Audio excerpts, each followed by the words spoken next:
Today, I want to talk about what you have to do when you're starting over, when you're starting to date again after divorce.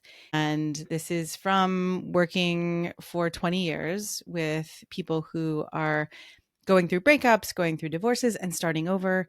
And I don't know if you know this, but the rate of divorce for second and third marriages is even higher than first marriages. I think it's up to 70 something percent for second marriages. So it's very likely that if you don't do something like I'm going to tell you today, you will repeat the same painful and unsatisfying patterns. Okay, let me make this super simple for you.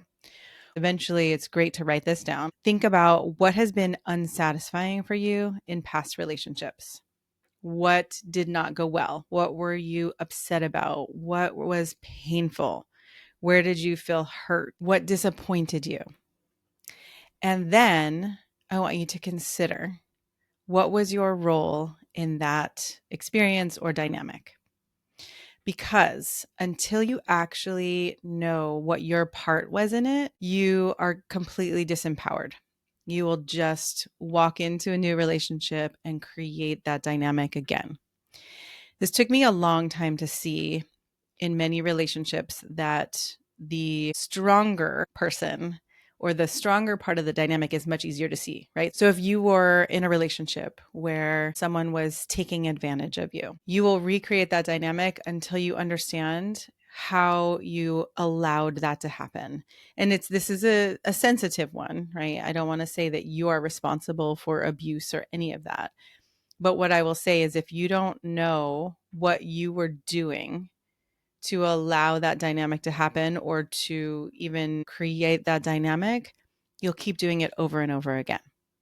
So if you really want to do this, you can take out a piece of paper and draw 4 columns.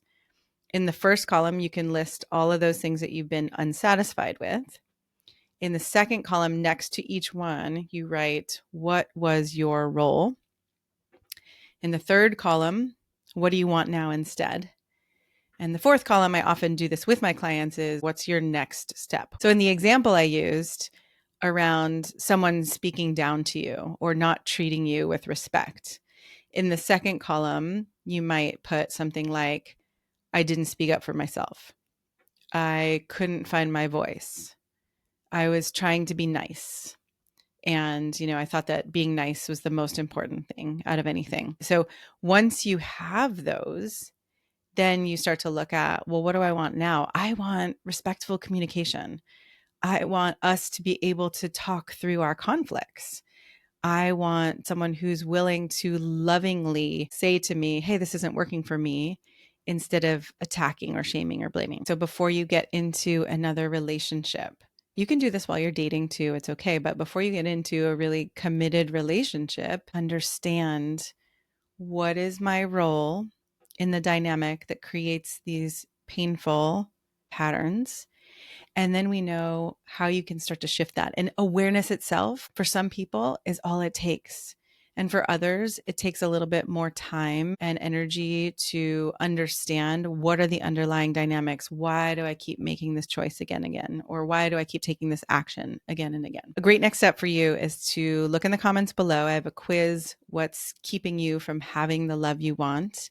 I also put a link to a guide, the Dating After Divorce Guide. I created this guide specifically for men, but whatever gender you are, it can still be a great resource for you. And I'm happy to have a chat and translate anything that doesn't fit for you.